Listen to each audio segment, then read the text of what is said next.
I just wanted you to watch me dissolve slowly. Mecânica da Morumbi, e hoje eu vou estar explicando para vocês sobre o nosso experimento de mecânica dos fluidos. O nosso objetivo era descobrir se esses tubos são rugosos ou lisos, através da rugosidade. E como nós achamos a rugosidade, Guilherme Amorim?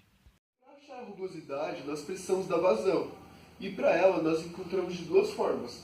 Uma por aqui, usando a própria vazão em si, que será calculada, e a outra é utilizando a placa de orifício.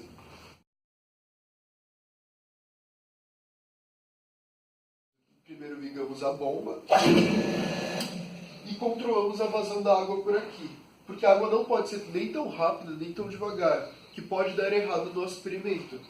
Então nós calculamos a vazão direto, pelo volume, que é a área da base, pela sua altura, e o tempo que nós usamos o cronômetro para marcar. Bom, o grupo achou importante explicar um pouquinho dos materiais que nós usamos, então aqui vai. O cronômetro, ele marca o tempo, obviamente, e o seu botão direito ele começa a marcação e termina. Então você marca para a vazão, você marca quando começa a encher o tanque e marca quando terminar de encher o tanque para você ver o tempo que demorou. E o botão esquerdo, no caso da imagem, e o botão esquerdo, o azulzinho, ele consegue marcar mais de uma vez. Então você pode marcar, por exemplo, o começo e um término de uma vazão e um começo e outro término já de outra vazão. E ele também pode resetar o tempo, então ele volta para o início de quando você começou a marcar e zera. Agora, com vocês, a segunda forma de se encontrar a vazão, que é pela placa de orifício.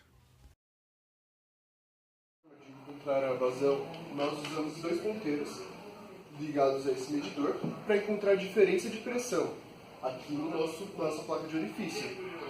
Após isso, nós calculamos o coeficiente de descarga com a forma que vou estar disponibilizando para observarem.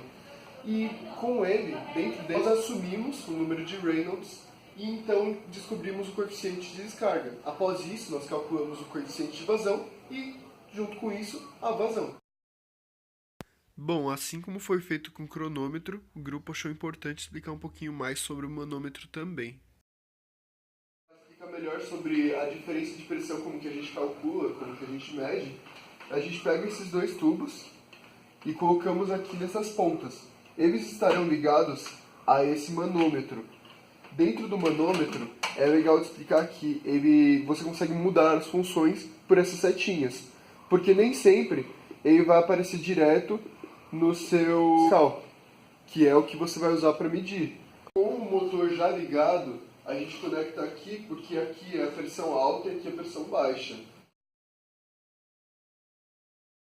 Conectamos nesses pontos e esperamos alguns segundos para que o ar saia junto com o que estaria sendo carregado. Após isso tudo, nós conectamos o que tem o maior aqui e o que tem o menor aqui, para achar a diferença de pressão. Bom, após encontrarmos a vazão, nós subimos para os tubos de cima e então calculamos a sua rugosidade para descobrir se eles são lisos ou então rugosos. Então vejam agora o final do experimento. A válvula esfera e deixamos o ar sair por esses tubos. O importante é que o ar tem que sair, porque senão pode dar muito errado no nosso experimento.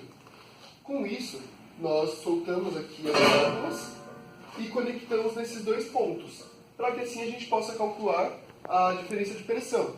Então nós medimos a distância entre os dois, pegamos a vazão que a gente vai usar, a mesma vazão daqui, e a gente consegue descobrir a rugosidade.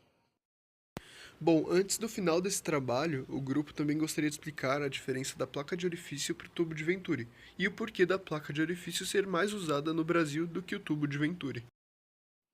A placa de orifício ela é mais barata e é bem mais usada no Brasil por causa disso. Porém, a sua perda de carga é muito maior do que na do tubo de Venturi, que é específico e, portanto, mais caro.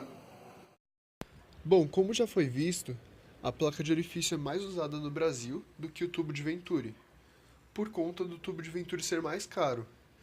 Só que o tubo de Venturi, ele é mais preciso do que a placa de orifício justamente pela perda de carga. Um meio de amenizar essa perda de carga é usando as próprias fórmulas e calculando a perda de carga. Só que ela não se torna tão precisa quanto o tubo de Venturi, mas ela chega a ser menos defeituosa em relação a isso. Enfim, agradecemos por tudo e pela atenção. E aí? O grupo agradece pela atenção, esperamos que tenham gostado do nosso trabalho e, enfim, até algum outro dia.